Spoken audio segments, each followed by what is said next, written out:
जय श्री हरि। भक्तों, जब मन की इच्छाएं भर जाता है तो हम विविध देवताओं की ओर आकृष्ट होते हैं, परंतु जब मन शांत होता है और आत्मा सत्य की ओर बढ़ती है तब केवल भगवान की भक्ति ही जीवन का सार बन जाती है। आज हम महाभागवत पुराण के ज्येष्ठ मास के अध्याय 28 में एक ऐसे ही महत्वपूर्ण प्रसंग सुनने जा रहे हैं जहाँ वर्णन है कि कैसे अपनी अपनी कामनाओं के अनुसार लोग अलग अलग देवताओं की उपासना करते हैं, लेकिन अंत में निष्काम और एकनिष्ठ भक्ति ही हमें परम लक्ष्यों की प्राप्ति कराती है। तो आइए इस अमृत कथा को सुने, मनन करें और समझें कि सच्ची भक्ति क्या है और ईश्वर की सच्ची प्राप्ति का मार्ग कौन सा है। भक्तों, आगे श्री सुखदेव जी ने कहा, परीक्षित, तुमने मुझसे जो पूछा था कि मरते समय बुद्धिमान मनुष्य को क्या करना चाहिए, उसका उत्तर मैंने तुम्हें दे दिया।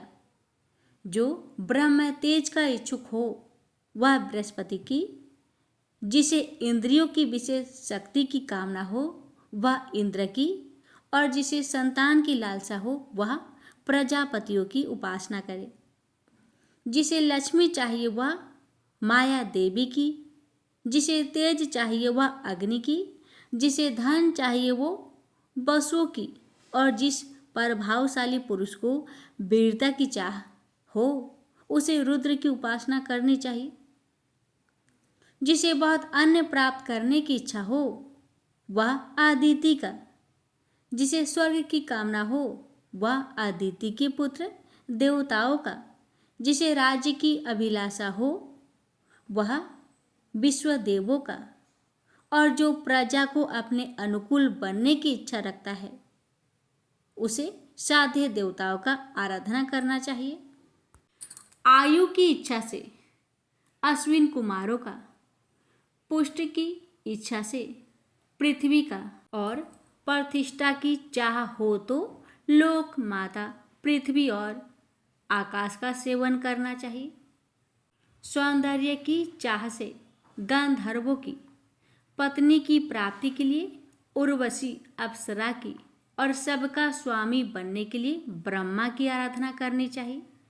जिसे यश की इच्छा हो वह यज्ञ पुरुष की, जिसे खजाने की इच्छा लालसा हो वह वरुण की, विद्या प्राप्त करने की आकांक्षा हो तो भगवान शंकर की, और पति पत्नी में परस्पर प्रेम बनाए रखने के लिए पार्वती जी की उपासना करनी चाहिए।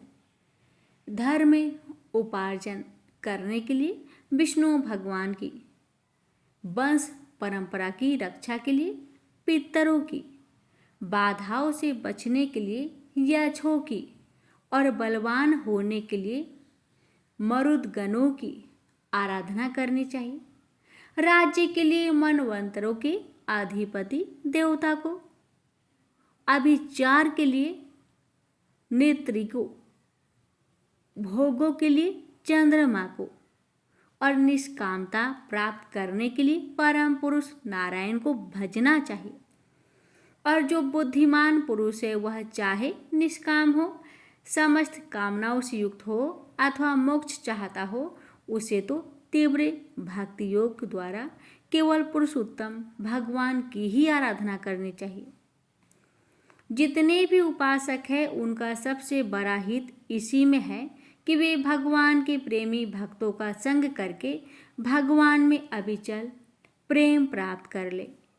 ऐसे पुरुषों के सत्संग में जो भगवान की लीला कथाएं होती है उनसे उस दुर्लभ ज्ञान की प्राप्ति होती है जिससे संसार सागर की त्रिगुणमयी तरंगमालाओं के थपेरे शांत हो जाते हैं। हृदय शुद्ध होकर आनंद का अनुभव होने लगता है। इंद्रियों के विषय में आसक्ति नहीं रहती। केवल ये मोक्ष का सर्वसम्मत मार्ग भक्ति योग प्राप्त हो जाता है। भगवान की ऐसी रसमयी कथाओं का चस्का लग जाने पर भला कौन ऐसा है जो उनमें प्रेम ना करे। शौनक जी ने कहा, सुत जी, राजा परीक्षित ने श्री सुखदेव जी की यह बात सुनकर उनसे और क्या पूछा।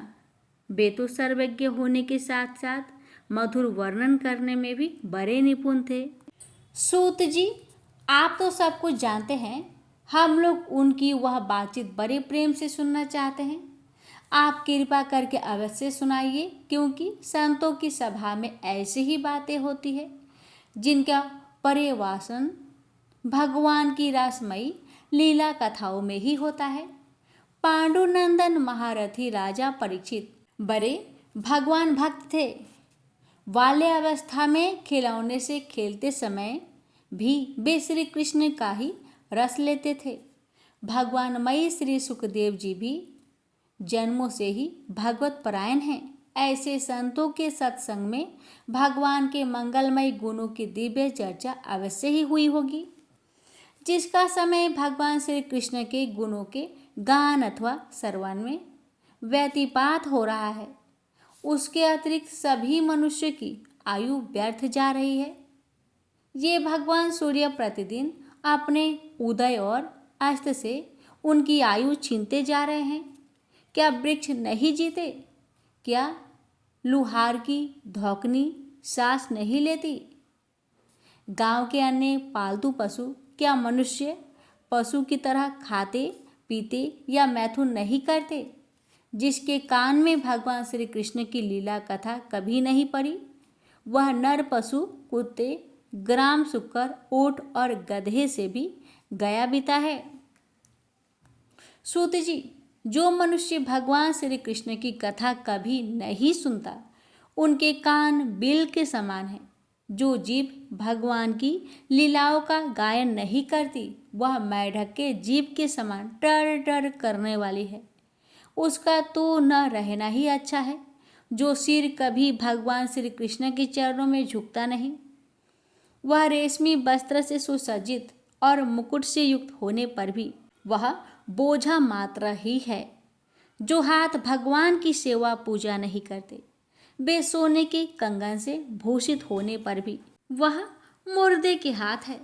जो आंखें भगवान की याद दिलाने वाली मूर्ति, तीर्थ, नदी आदि का दर्शन नहीं करती, वे मोरों की पंख में बने हुए आंखों के चिन्ह के समान निरर्थक है। मनुष्य के बेपैर चलने की शक्ति रखने पर भी न चलने वाले पैरों जैसे ही हैं, जो भगवान की लीला स्थलियों की यात्रा नहीं करते। जिस मनुष्य ने भगवत प्रेमी संतों के चरणों की धूल कभी सिर पर नहीं लगाई, वह जीता हुआ भी मुर्दा है। जिस मनुष्य ने भगवान के चरणों पर चढ़ी हुई तुलसी की सुगंध लेकर उसकी सराहना नहीं की, वह श्वास लेता हुआ भी श्वास रहित शव है। सूत जी, वह हृदय नहीं लोहा है, जो भगवान के मंगलमय नामों का श्रवण कीर्तन करने पर भी पिघलकर उन्हीं की ओर बह नहीं जाता। जिस समय हृदय पिघल जाता है, वह समय नेत्र में आंसू छलकने लगते हैं और शरीर का रोम रोम खिल उठता है। प्रिय सुत जी, आपकी वाणी हमारे हृदय को मधुरता से भर देती है। इसलिए भगवान के परम भक्त आत्मविद्या विशारद श्री सुखदेव जी ने परीक्षित के सुंदर प्रश्न करने पर जो कुछ कहा, वह संवाद आप कृपा करके हम लोगों को सुनाइए।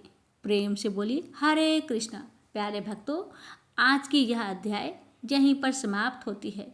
इसकी आगे की प्रसंग आप अगले वीडियो में अवश्य सुनिएगा।